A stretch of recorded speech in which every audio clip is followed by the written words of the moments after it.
ជំរាបសួរនាងខ្ញុំជាបណ្ឌិតលីសុនីនាងខ្ញុំគឺជាគ្រូបេក្ខឯកទេសផ្នែកកុមារថ្ងៃនេះនាងខ្ញុំសូមលើកយកនិយាយអំពីការជ្រើសរើសក្តៅឬត្រជាក់ការជ្រើសរើសក្តៅឬត្រជាក់គឺជាវិធីសាស្ត្រមួយនៅក្នុងការព្យាបាលដើម្បីបំបត្តិការឈឺចាប់វាធ្វើឲ្យរបួសឆាប់ជាសះស្បើយពេលខ្លះយើងជ្រើសរើសខុសអញ្ចឹងវាធ្វើឲ្យរបួសនឹងកាន់តែធ្ងន់បន្ថែមទៀតឬមួយក៏ពន្យាពេលនៃការជាសះស្បើយថ្ងៃនេះខ្ញុំនឹងបញ្យល់ថាពេលណាដែលយើងគួរតែប្រើប្រាស់កម្ដៅហើយពេលណាដែលយើងគួរតែប្រើប្រាស់ភាពត្រជាក់ជាដំបូងគឺយើងត្រូវស្គាល់ពីយន្តការនៃក្តៅឬត្រជាក់សិននៅពេលដែលក្តៅគឺវាធ្វើឲ្យសរសៃឈាមរីកអញ្ចឹងធ្វើឲ្យចរន្តឈាមរត់បានប្រសើរបង្កើតទៅជាលំហូរឈាមអុកស៊ីសែននិងសារធាតុចិញ្ចឹមបានច្រើនអញ្ចឹងវាធ្វើឲ្យប្រសើរឡើងនៅការជួសជុលកោសិកានិងបន្ថយនៅការរលាកទី2គឺកម្ដៅគឺវាជួយជំរុញការសំយោគផ្ទៃតុល្យភាពឡើង1អង្សាសេគឺវាអាចបង្កើនការសំយោគនៅនឹងកន្លែង10ទៅ15%ទី3គឺកម្ដៅគឺវាអាចជួយបន្ថយនៅការឈឺចាប់ដោយសារតែវាជួយជំរុញឧបករណ៍ទទួលកម្ដៅសកម្មដែលធ្វើឲ្យរារាំងដល់ការបញ្ជូនសញ្ញានៃការឈឺទី4គឺកម្ដៅគឺវាជួយបន្ធូរសាច់ដុំនិងបន្ថយការកន្ត្រាក់និងការរឹងរបស់សាច់ដុំចុះចំណែកការព្យាបាលដោយសារត្រជាក់គឺវាធ្វើឲ្យសរសៃឈាមរួមខ្ជិបអញ្ចឹងគឺវាជួយកាត់បន្ថយលំហូរឈាមបន្ថយការហើមនិងការរលាកជាពិសេសគឺនៅដំណាក់កាលដំបូងនៃរបួសទី2គឺត្រជាក់ហ្នឹងគឺវាជួយបន្ថយការសំយោគដែលអាចការពារការខូចខាតនៃជីវការបន្ថែមទៀត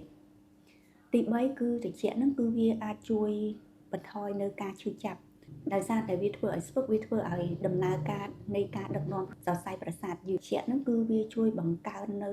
កម្រិតនៃការឈឺចាប់មនុស្សម្នាក់មានកម្រិតនៃការឈឺចាប់ផ្សេងគ្នាមនុស្ស2នាក់ដែលត្រូវមកជល់ចាក់ដូចគ្នាមនុស្សម្នាក់គឺគាត់អាចមានអារម្មណ៍ឈឺភ្លាមចំណែកមនុស្សម្នាក់ទៀតគឺមានអារម្មណ៍ឈឺទាល់តែមកជល់ហ្នឹងគឺចាក់ជ្រៅជាងភាពត្រជាក់ហ្នឹងគឺវាជួយបង្កើននៅ pain threshold ដោយសារតែឥទ្ធិពលដែលធ្វើឲ្យស្ពឹកនៅនឹងកន្លែងចុងក្រោយគឺភាពត្រជាក់ហ្នឹងគឺវាអាចជួយបន្ថយនៅស្ប៉ះរបស់សាច់ដុំដែរតើពេលណាយើងជ្រើសរើសប្រើក្តៅនៅពេលណាដែលយើងជ្រើសរើសប្រើត្រជាក់ចំពោះរបួសដែលមកពីការហាត់ប្រាណឬមួយក៏ការលេងកីឡារយៈពេល24ទៅ48ម៉ោងដំបូងគឺយើងអាចប្រើត្រជាក់បន្ទាប់ពីដួលគឺវាជួយបន្ថយការហើមជួយបន្ថយការឈឺចាប់និងបន្ថយការរលាកយើងអាចដាក់ស្អំរយៈពេល15ទៅ20នាទីប៉ុន្តែកុំដាក់ទឹកកកផ្ទាល់ជាប់ជាមួយនឹងស្បែកតែម្ដងបន្ទាប់ពី24ទៅ48ម៉ោងក្រោយមកគឺយើងអាចប្រើកម្ដៅ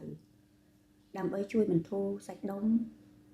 ជួយបន្ថយភាពរឹងតឹងនៃសាច់ដុំនិងធ្វើឲ្យចរន្តឈាមរត់បានល្អចំពោះការឈឺសាច់ដុំនិងឆ្អឹងជាទូទៅគឺយើងប្រើការព្យាបាលដោយការស្អំកម្ដៅព្រោះវាធ្វើឲ្យបន្ធូរសាច់ដុំនិងបង្កើនចរន្តឈាមរត់ចំពោះអាប់សែឬមួយក៏បោសវិធីណែនាំសម្រាប់អាប់សែបើសិនជាអាប់សែនឹងទុំហើយគឺយើងអាចវះបង្ហូរខ្ទុះចេញប៉ុន្តែបើសិនជាអាប់សែនោះវាអត់ទាន់ទុំទេបានន័យថាយើងស្ទាបទៅវានៅរឹងវិធីមួយដែលអាចជួយអាប់សែនឹងឲ្យវាទុំហើយនឹងងាយហូរខ្ទុះបានងាយគឺការស្អំដោយសារតែ warm compress វានឹងធ្វើឲ្យចរន្តឈាមរត់បានល្អហើយនឹងធ្វើឲ្យរយៈពេលនៃការឈាមសះស្បើយបានលឿនប្រហែលថ្ងៃក្រោយពេលដែលយើងបានស្អំហើយបើសិនជាអាប់សែនឹងទុំហើយគឺយើងអាចជួបជាមួយគ្រូពេទ្យដើម្បីឲ្យគាត់វះវាចេញចំពោះជំងឺប្រកាន់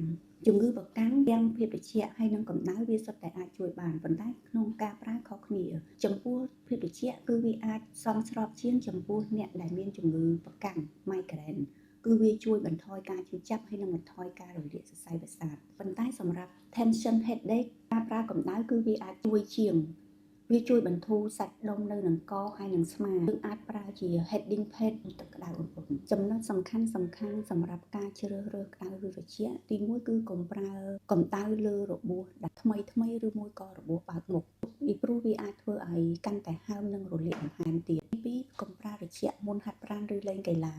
ពីព្រោះវាអាចបន្ថយសមត្ថភាពសាច់ដុំនិងបង្កើនហានិភ័យរបួសទី3គឺត្រូវជៀសវាងការប្រើទាំងត្រជាក់ទាំងក្តៅបើសិនជាមានហាឈាមរត់មិនល្អជំងឺតឹងផ្អែមមួយក៏អារម្មណ៍ភាពឈឺនៃស្បែកថយចុះខ្លះយើងអាចផ្លាស់ប្ដូរគ្នារវាងកម្ដៅនិងត្រជាក់បាន